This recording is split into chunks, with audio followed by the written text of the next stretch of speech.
Hey everybody, welcome to So Many Sequels, your book club for movies. I'm Josh. I'm Garrett. And I'm David. Welcome to the show. We are gearing up to start a brand new theme on the show. We wrapped up we're wrapping up Oscars month this week, and then we're getting into a new one for April. So we're going to talk about that here at the end of the show. But be sure that you're subscribed on YouTube or Spotify or wherever you get podcasts, Apple Podcasts. So you can get that. We're going to do our last Oscars episode coming out later this week, and it's going to be Babe, the pig. Remember Pig? The pig Babe? Did you know it was nominated for Best Picture? Some of us didn't. I didn't. I also didn't, So and I picked it. We're going to be talking about that later this week. I'm excited. And we'll tell you all about what we got coming out. But what's been going on? There's a lot of good stuff been going on. I got back to the movies. Couple times Finally, this week. somebody did on this show of movies. Yeah, let me go ahead and do mine first since I went to the theaters. After we talked about it last week, I decided I gotta go see the Looney Tunes movie before I never get a chance to see a Looney Tunes movie in theaters. So I went, and I'm not gonna be like, you guys go support the Looney Tunes movie. It wasn't that. Yeah. But it was better than Moana 2, I thought, in terms of like recent animated films to compare it to. I enjoyed this better than that. It's Porky and Daffy, like they're the stars. It's not the main Looney Tunes cast as a whole. It's just Porky and Daffy's adventure, and they got to save the Earth. I won't go into everything. I'd hate to spoil a Looney Tunes movie. But these two got to save the Earth, basically, from aliens / planet-killing asteroid. It basically turns into Armageddon, the movie, with Porky and Daffy. Let me tell you what I liked. It's weird to say that like a property that old is refreshing to see on the big screen, but it was. It was kind of refreshing to be like, oh, Daffy and Porky. Like, they're familiar, but they're not shoved down my throat, so I don't feel like I just see this all the time. So that felt new. It had what I recognize as classic Looney Tunes charm, where a lot of times they just kind of just push the envelope a little bit further than Pixar might in some ways. Like, they do it in different ways, right? So, like, there's a part in here with Daffy. They have to get a job to save the farmhouse, and Daffy decides they're going to become social media influencers. And this scene lasts like 20 seconds because Daffy goes, "It doesn't matter what you do, it's what you look like." And then he blows up his thumb, which makes his ass blow up, and then he starts twerking, and then he immediately gets canceled with a big stamp. Oh. And like, I like that humor. That's funny to me. He was like, everything gets you canceled these days. That's also a pretty good Daffy Duck there. It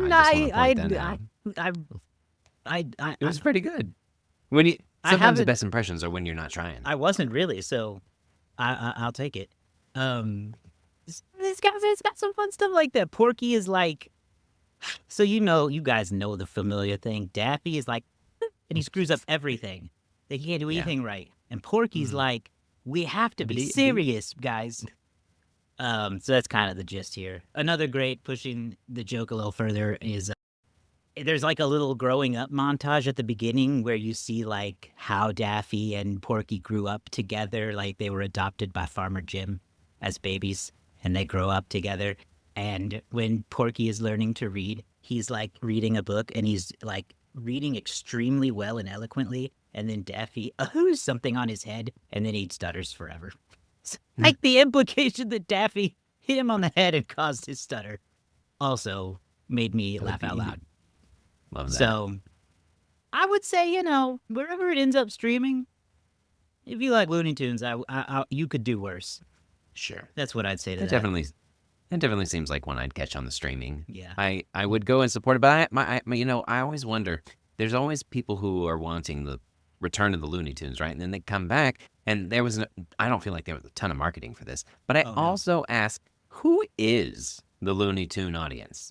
I wondered that too. Anymore. Because, we grew up with them, but like my full connection to Looney Tunes is Space Jam and Tiny Toons, right? Like, if you want me to remember the Looney Tunes specifically, Space Jam. So for me, they were still older, and I didn't really I grew up with them, but I didn't, So like even me, I like them, but like It they're is not on kind my of high level. strange because you're right. I feel like the Looney Tunes as characters were almost more like pop cultural icons when we were growing up in the 90s. Because, yes, Yeah. same. Tiny Toons and Space Jam were big influences in my childhood. Oh yeah, But then I also, watched. like the Looney Tunes as characters, you guys remember they were like huge in like popular fashion in the Mhm. 90s. Yeah. Bugs Bunny Yeah. was all over t-shirts all the time. Tweety Bird. I remember they did like a collection of Looney Tunes stamps. I like had Yeah. them. My Mhm. mom Yeah. got them for me and we collected them. And yeah, Tweety Bird was everywhere. Tweety Bird was like Well, the original Minion meme.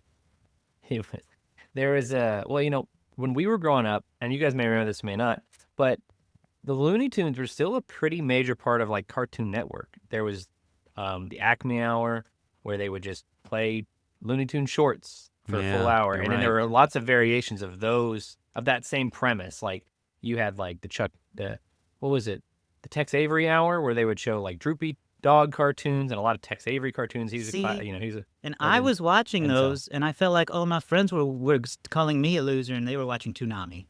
yeah, Oh. Toonami was cool. That I didn't like Toonami.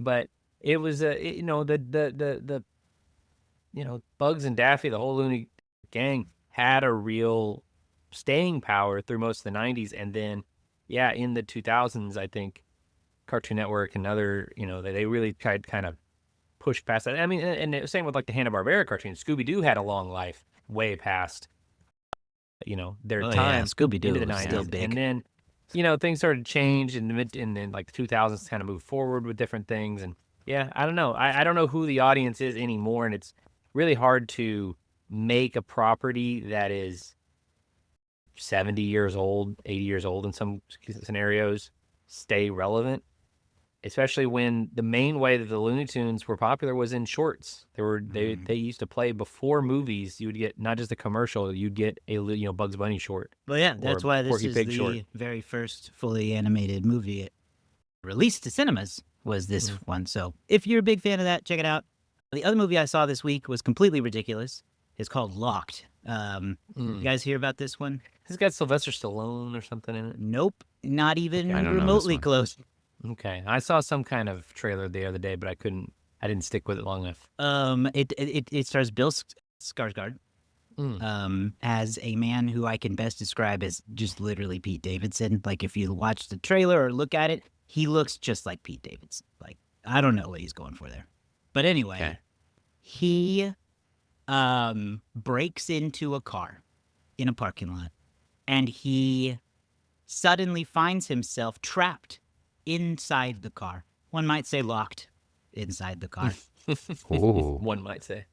And it's very quickly revealed that he is inside an elaborate trap set by the car's owner, Anthony Hopkins. Anthony. I love when Anthony Hopkins shows up as an evil villain. Who, for reasons you'll find out if you watch the movie, but that's, his war against society, basically. He's trapping thieves in his car. Interesting. And Bill Skarsgård has to spend the movie trying to get out. Will he get out? Will he pick up his daughter in time? I don't know. Is this his car, or is Bill stealing a car? Bill, he's attempting to steal the car, and you get some opening context where he's really a deadbeat dad, and he's like trying. Like there is some glimmer that he's trying, and you see that a little bit, and his van is in the shop and he doesn't have the money to get it out of the shop, and he can't work without the van, so he can't get the money without the van. So he does what people do in those scenarios, and he's like, I guess I'm going to steal a car. He just feels pushed to that point. And they get into that. Okay. But yeah, he's stealing a car so that he can go into it. I have so many questions because it's a ridiculous premise, which Yes. makes me want to ask ridiculous questions. And so I think I might just need to see it because I don't know how else I'm going to have these questions answered. Do you have a couple? Do you want to hit me with a couple? I have just one. to tease you. Go for it, David. Yeah, How do they communicate with each other, Anthony Hopkins and Bill Skarsgård? How do they communicate? Is it like via phone? Yeah. So or is it like an OnStar situation? The car, I don't think exists. What? Like the brand of car is a Oh. is a Dolus. Oh, It's called a okay. Dolus, and I don't Okay. think it exists. And it's like a high quality like luxury SUV. I don't know what I would compare it to, but inside everything's computer. So they do in fact communicate through phone over the car computer, and because 'Cause because everything's computer, Anthony Hopkins fully controls the car remotely. Okay. and is there like is there some sort of Anthony Hopkins as a character is like morally challenging Bill Skarsgård? Is he giving him a moral challenge? Yeah, some sort. Like an I want to No, play a game Saw it's situation. not quite Yeah. that. It's more like, and this is where if this were the full episode was devoted to this movie, I would go into the detail of why it was badly written. But Anthony Hopkins is really on a justice quest, and it's not particularly done well in my opinion. But he's more in terms of like trying to fix what the justice system doesn't do. Right. I gotcha. Because I was picturing phone booth as you described it. Yeah, you could see and, some of that. and In so there. I yeah. will say Hopkins is physically in it as well. He doesn't just exist over the phone, but a lot of it is just over the phone. He's which going is to be nominated scary. and win Best Actor for this. Here's like I said on my Letterboxd review. You can follow all three of us on Letterboxd and the show if you want to. That they both of these actors fully carry the movie. Bill especially because he's on screen 95% of the time. It's really like a 2-actor movie with a few side characters popping up here and there. And without those two, like it wouldn't have even been watchable, I don't think. But I like enjoyed it and was stressed out because they were in it. It was still 2 stars. Nice. So Well, locked. you had mentioned the name of the car, Josh, is a Dolus, and I'm going to use that as a transition because I haven't watched any movies, but I've been watching spring training baseball with my 2023 World Series champion Texas Rangers and Adolis Garcia. There was a transition. There's a connection right there. Yeah, I live in Oklahoma. We live in Oklahoma, and growing up, our AA affiliate team was connected to the Texas Rangers. And so for me growing up, I'd go to the stadium, I'd see all these major league players for the Texas Rangers come in and kick our butts because they needed to get prepped for the season, right? So it was so cool. They'd sign autographs and all of this stuff. Anytime that someone was injured and had a rehab start, they'd come to the Tulsa team and we'd get to see them. It was cool. They've been my favorite team forever. But despite the fact that Oklahoma is in the Texas market, we typically only get St. Louis games. And so it's always been difficult for me to watch any kind of game. Yeah, Until recently, there's an app that doesn't sponsor the show called Victory Plus that has partnered with Texas Rangers, and now I get to see every single game. I have seen some spring training games. I'm into it. And let me tell you what, in 2023, I was into it, and they won the World Series, right? And nobody respected the Texas Rangers in 2024. They sucked. This year, they're going to surprise some people, and I'm here for it. And I get to see every game, and I'm very excited about it. So that's what's been taking my you time. get to see recently. every game. You got Yeah, you got some because- kind of sports, because- some kind of MLB pass. Well, the Victory Plus app, the Rangers created their own network because baseball is not with the times. I can't them watch. are, you know. There's literally no way for me to watch a game because if I get the MLB package, because I'm in market, I'm subject to blackouts, so I cannot watch them because of blackouts. And then I have YouTube TV. Well, they don't have a partnership with them, so there's like no way, literally, for me to watch the games until this app. And so this is the first time that I will have access without having to jump through hoops or listen to the radio, which is always, I have no issue with that, but I'm very excited. Good. I don't. David, you're not a baseball guy either, are you? I enjoy baseball, but I wouldn't Now, say I watch don't it be regularly. just be saying you are if you're not. Well, I enjoy baseball. I don't watch it regularly. Yeah. I have consumed baseball at I'll say I think 6 or 7 levels of enjoying it. Yeah. Like the worst way to enjoy baseball, or the best way to enjoy baseball is playing baseball, in my opinion.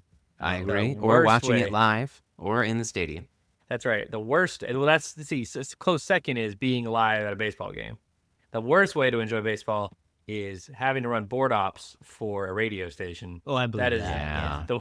which I have also That's done. a rough one. Which is an incredibly boring way to enjoy Yeah. to endure baseball. That is Anyway. valid. Well, yeah, I wish I could comment, but I don't partake in the baseball. I will say, in the basketball world, the Thunder's doing real well. We're not quite baby. to final season yet, but holy moly, are they killing it? Yeah, I think they've clinched number one. Yeah, they clinched the 1 seed. And this is, that's a team that's had to rebuild from the ashes. So excited to see them continue to play. Much like baseball, I have a very hard time finding a way to watch them too. There's a couple ways but they do the same crap with the in-market BS and no partners. Stupid. Anyway, but I'm literally trying to give you my money, and you won't take it. You will not let me pay you. I think the NBA did some kind of new deal that's gonna get them more streaming homes, but I don't know it fully well enough to talk on it. But I think that there's some like deal that's having some games go to Amazon. Because did you guys hear there was some big thing about the NBA on TNT show that everybody loves with Barkley and Shaq? Mm-hmm. It's like they're moving it or something like that. I don't know. Oh, it's something's happening. It's not gonna be on TNT anymore. I think they're moving. They like it was gonna be canceled, and people were so upset. They were like, "Well, no." So they like worked out a deal to where, who even owns Warner Brothers anymore? That company will allow Chuck and Shaq and those hosts to appear on the other network just because of that show. Mm-hmm. That's what I heard. Anyway, wow, crazy. I'm excited. But also in the basketball, Speaking of basketball world, yeah, David, you got your Hogs hat on because you guys like you did it. You're draining threes from deep, yo. I don't know about that. I think we only made 2 threes yesterday. But I'll say this, okay? Because I may not get to do this for the rest of the tournament. So riding high while I can. The Hogs they beat Kansas, all right? 10 seed beats the 7 seed. Not necessarily like, in terms of the seeding, huge upset. But nobody gave Arkansas a chance. Why? Because we were bad at the beginning of the year, and it's Kansas. Then we go against number 2 seed St. John's. A lot of people, not very many, but some people picked them to go all the way. Guess what? Beat them too. Excellent sports corner, gentlemen. Yeah. Let's get back to some movie news though. One, we need some kind of validation here, or some kind of, I don't know, psychic trophy, because after we recorded last week's episode, maybe like the next day, I don't remember, the Academy of Motion Picture Sciences announced that Conan O'Brien will return as host of the Golden Oscars, in 2026, bringing to fruition our prophecy of Nikki Glaser going to the Globes and Conan doing the Oscars. And now we just have to hope that it continues to be a success as it has been. Manifestation. All that proves to me is that they're listening to our show. They're all listening to us. Confirmed. So thank you for that. And if you haven't yet, Academy, go subscribe to our YouTube page. The Hollywood Reporter said that the Conan-hosted Oscars generated many rave reviews, attracted a 5-year high in total viewers and adults 18 to 49, and ranked as the #1 primetime entertainment telecast in both total viewers and the demo for the 2024-25 season. Just get that streaming thing under control. Yeah. Next year. Yeah, very cool. I was trying to see if there was a statement from Conan. Yes, there was. The only reason I'm hosting the Oscars next year is that I want to hear Adrian Brody finish his speech. That was Conan's real statement in response to being hired again. Oh my God. So that's exciting. Yay. Wonderful. That's very great. Exciting, yeah. Then we got sequel news, our namesake. Let's go with the one that's coming out this year first, because they just dropped a trailer for this Happy Gilmore 2. We watched it right before we started recording. We were laughing. We can't deny that we were laughing live in person in 4K. No, it was very funny. It was a lot funnier than I expected. And Josh, like I said, I get concerned when Adam Sandler trailers come out, especially for a sequel to a property that I know is good. Yeah. And so you go, Happy Gilmore 2. And then you go, the trailer's out, and you have a hesitancy because it can go 3 ways with Sandler: really good, really bad, or fine. And truthfully, they hit hard one way And so this one I'm feeling like is going to be funny and fine, and that is what Happy Gilmore should be. So the trailer was very good. John Daly was there, and he is the actual Happy Gilmore of golf. So I think it's going to be fun. I was really excited to see Happy tear up a golf simulator. That was great. I didn't think that's just something I didn't think of, like, that changed over time. That, like, wow, there's actually like new ways that people go, to the driving range. They can do it virtually now. Because so much of the first movie is about Happy playing golf so hard he destroys everything. How are they going to make that fresh again? Well, there you go. There's one way. Virtual destruction. I thought it was pretty good. Yeah, I can't wait. It looked like a ton of returning cast members, which we already knew, but a lot of them. But it was good to see him on screen. I don't know what we see the Ben Stiller character. I don't know how he comes back because Grandma's gone, right? Grandma's gone, and she's probably gone. But I imagine that he's probably. They look like they were in a court, and so True. I imagine that there's some kind of a thing going on. Happy's gonna lose the house again.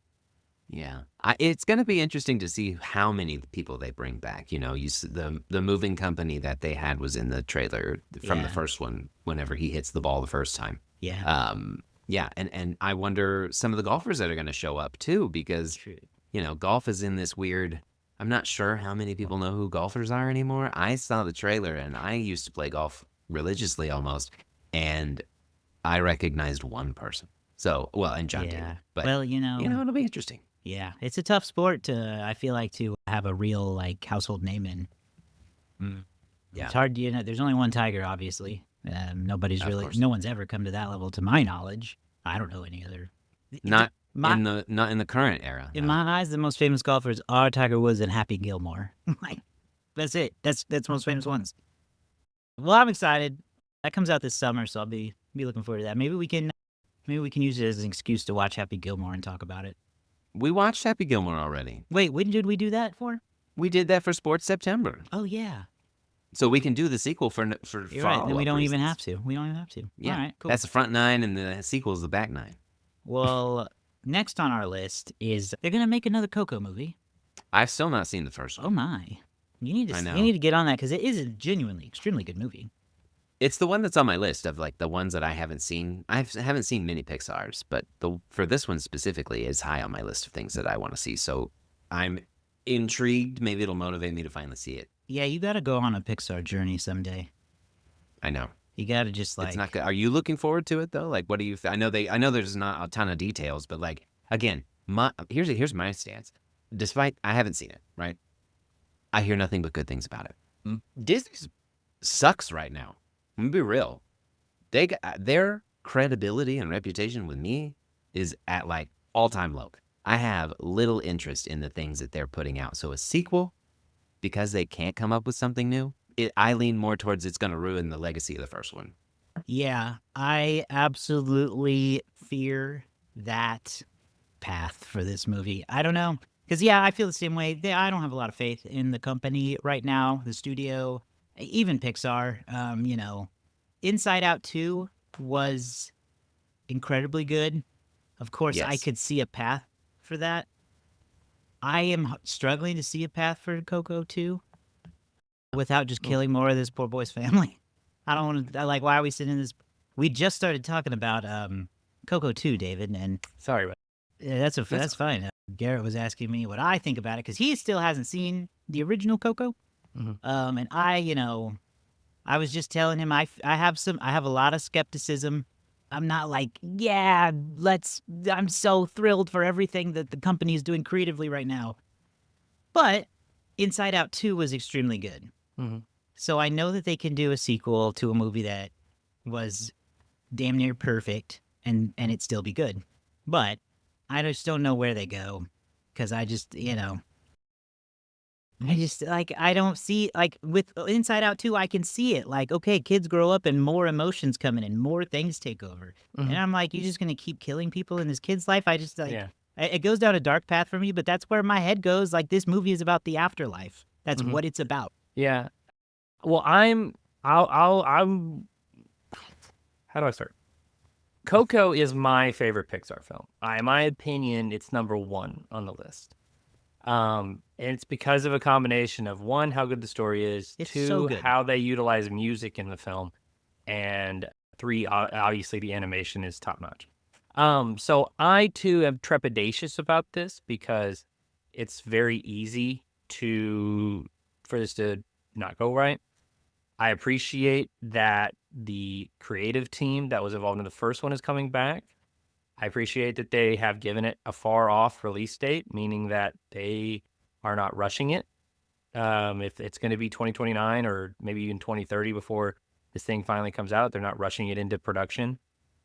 I am curious, what are they going to do? Now, the thing is, in the past, I've been curious about how they're going to make other sequels to Pixar things works. And I think in some cases, it's not that, it's in some cases not that good, but it's not necessarily like, oh my gosh, they just completely ruined the entire legacy. You know what I mean? But then some of them are amazing. It's kind of, so I'm going in with some cautious optimism, and a lot can change over the course of 4 years. So we'll see kind of how things go. Like you said, I think you said, Josh, Inside Out 2 is a good example of how a story feels like it could be complete, and they find a way to add something really interesting to it. So maybe they, as far as we know, they haven't even started yet. So maybe they'll find that, if we give enough time, maybe they'll find something special to do. So cautious optimism. Yeah. This goes back to another question that I have about them, though, as a company. Like, why announce it? Mm-hmm. Why announce it right now? Mhm. It's so far away. Yeah. Why? Why announce that you don't have a script? That's my big thing. Is just make a script. Like, if you I want to agree announce with stuff, like at least tell me you have a script in line, or at least Like, you have a first treatment that you're like, I'm hey, we feel really good about this. I will eat my shoe if it comes out in 2029. And honestly, both of you should say the same thing because it's not happening. It will come out in 2030 or later, almost certainly. Yeah. Because they this, I don't know. They just love to put their feet in their mouth. I don't know what else to say. Mhm. They just love to prove themselves wrong constantly. Yeah, and who knows what can happen between now and then? We could have. I don't think we would, but you could have some other kind of strike. You could have some other kind of event that delays production or something like that. I know Or just that, culturally something changes and they're like, wow, I think people would hate this now. Like, you just have no idea what can happen in 5 years. yes, it's true. And it is going to be interesting because the lead actor, who was actually roughly 14 or 13 when he played the part the first time, he's not the same age, even close anymore. That was 2017. The kid's grown up to be a very nice looking guy. I've seen him on TikTok a few times. But it's going to be interesting if it is a direct sequel, if it's like a spiritual sequel. Maybe now the kid has grown up and it's his, and he's dealing with issues with his son or something like that. I don't know. We'll have to find out. So there's a lot of places they could go with it. But yeah, I don't know. I wish they hadn't announced it yet, but we'll see what all happens. Finally, and I have no idea if this is a official documentary or not, but we're getting a documentary about how a Goofy movie was made, I guess, and the aftermath about it. Not just a goof. Follows a young creative team tackling their first Disney feature, its initial disappointment, and its surprising resurgence decades later. I'll be interested to see this because I do think it's an odd phenomenon. The Goofy movie is the best. Well, yes, it's very good, and we all like it, and I feel like all of our peers yeah, Goofy movie. But then you look, and there's no record of this movie being successful.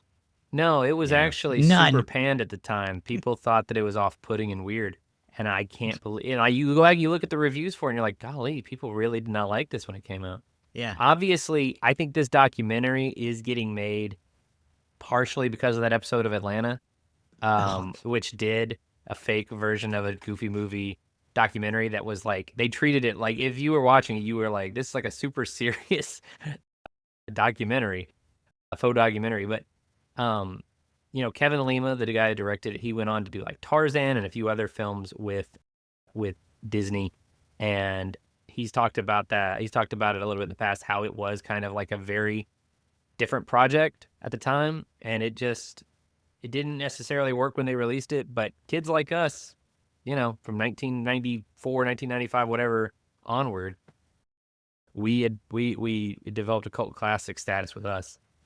So I'm really looking forward to it. I think it's going to be. I hope it's as interesting as as it is in my head. I'm hoping there's some really fun stories, and yeah, looking forward to that. I often think about the bus driver sitting on his butt Yes, from that opening song. That was my favorite part of that thing as a kid. I loved it. that's one of my son's favorite parts as well. It's very classic setup humor. I'm gonna sit on my butt. I can like sing the whole. that. I can do the whole movie. Yeah, I believe that. I think I developed a love of Cheese Whiz from that movie. Yeah, Pauly Shore. The only time I've ever loved Pauly Shore. Not Alphabet Soup though. Still don't care for that. Hi, Dad Yeah. Soup. Hi, Dad Soup. Goofy, I swear to God. We'll get to a Goofy movie someday, maybe. All right, let's hit our box office for the week and wrap this sucker up. Yeah, well, number one for the weekend in pretty disappointing fashion is Snow White, which brought in $43 million. This is, for a movie with a smaller budget, this would be an okay open, but for a movie with a budget well over $100 million, this is not very great. Is At this number- another Disney thing? This is Disney's remake of The Snow live White action remake of Snow White and the Seven Dwarfs. that with people- starring This is the Rachel problem that- Zegler and Enough time. Talk about the box office. Gal Gadot. It is. Well, there's a lot of, honestly, this movie managed to alienate people from multiple angles. So we'll get into that someday. At number two, you had Black Bag with 4.3 million. This is Steven Soderbergh's film, Michael Fassbender. Captain America's at number three with 4.1. Mickey 17 in at number three with 3.9. And at number five, Novocaine slides from the number one spot to the number five spot with 3.7 million. I'll also throw in there, just because we talked about it a little bit last week, I think, Alto Nights debuts with 3.1, and The Day the Earth Blew Up at number 7 with 1.8 million. Wow. Yep. Get out to the theaters, see some movies. If any of those sound good, let us know what you think of them.